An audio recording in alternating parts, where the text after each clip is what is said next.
Course in Miracles, Chapter 12, The Holy Spirit's Curriculum. Section 1, The Judgment of the Holy Spirit. You have been told not to make error real, and the way to do this is very simple. If you want to believe in error, you would have to make it real because it is not true. But truth is real in its own right, and to believe in truth, you do not have to do anything. Understand that you do not respond to anything directly, but to your interpretation of it. Your interpretation thus becomes the justification for the response. That is why analyzing the motives of others is hazardous to you. If you decide that someone is really trying to attack you or desert you or enslave you, you will respond as if he had actually done so, having made his error real to you. To interpret error is to give it power, and having done this, you will overlook truth.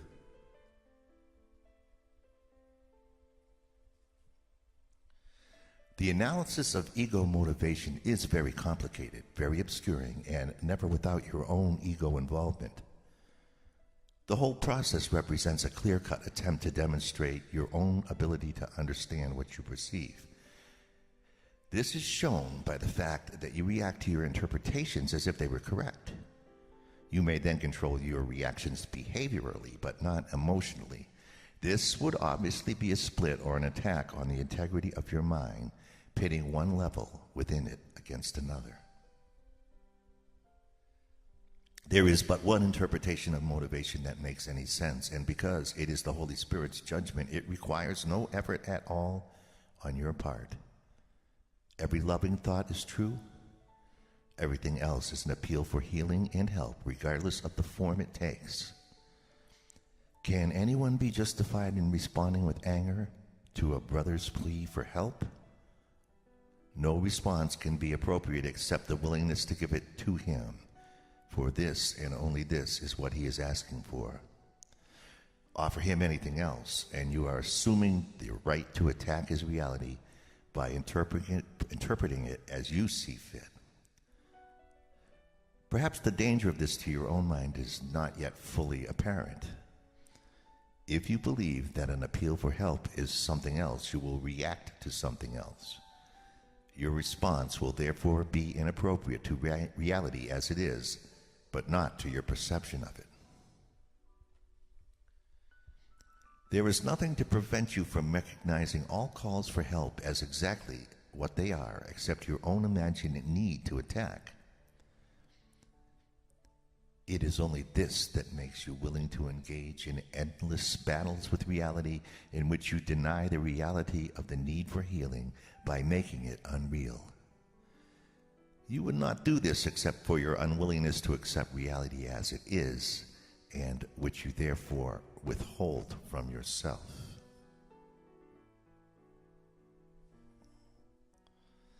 It is surely good advice to tell you not to judge what you do not understand.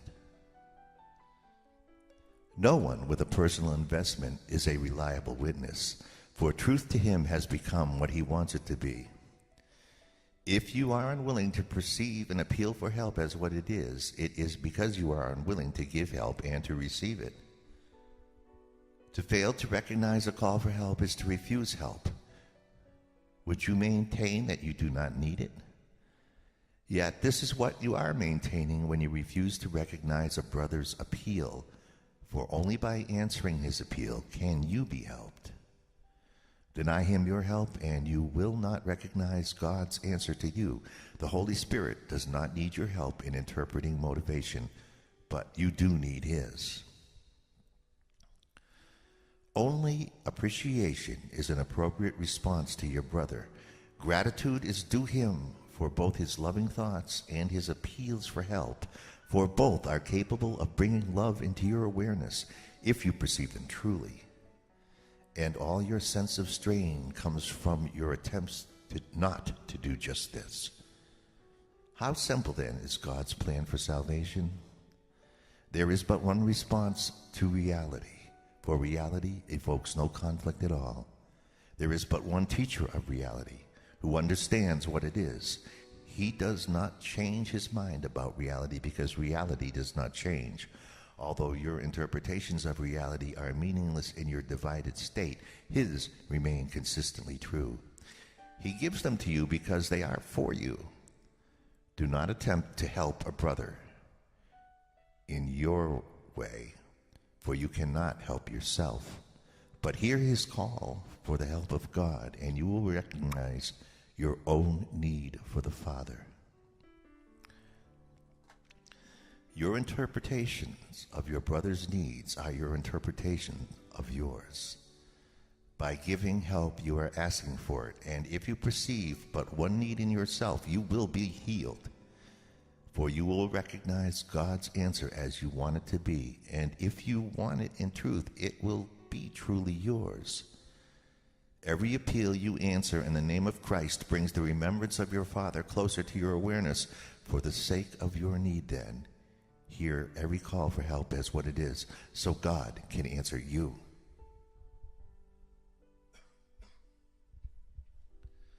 By applying the Holy Spirit's interpretation of the reactions of others more and more consistently, you will gain an increasing awareness that his criteria are equally applicable to you.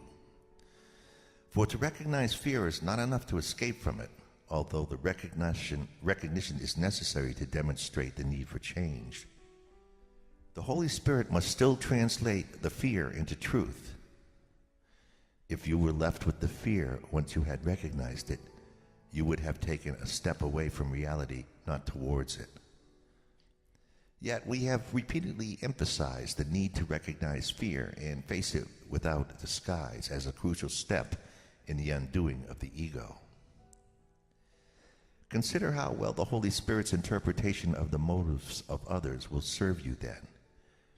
Having taught you to accept only loving thoughts in others and to regard everything else as an appeal for help, he has taught you that fear itself is an appeal for help. This is what recognizing fear really means. If you do not protect it, he will reinterpret it.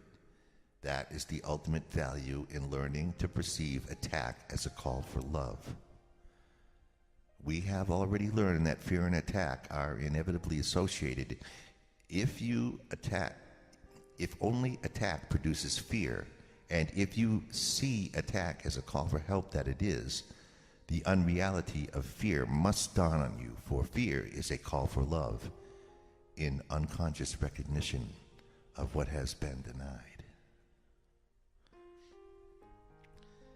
Fear is a symptom of your own deep sense of loss. If when you perceive it in others you learn to supply the loss, the basic cause of fear is removed.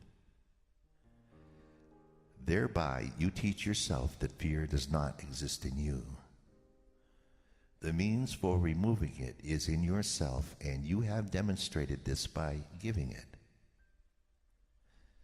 Fear and love are the only emotions of which you are capable. One is false, for it was made out of denial, and denial depends on the belief in what is denied for its own existence. By interpreting fear correctly as a positive affirmation of the underlying belief it masks, you are undermining its perceived usefulness by rendering it useless. Defenses that do not work at all are automatically discarded. If you raise what fear conceals to clear-cut, unequivocal predominance, fear becomes meaningless. You have denied its power to conceal love, which was its only purpose. The veil that you have drawn across the face of love has disappeared.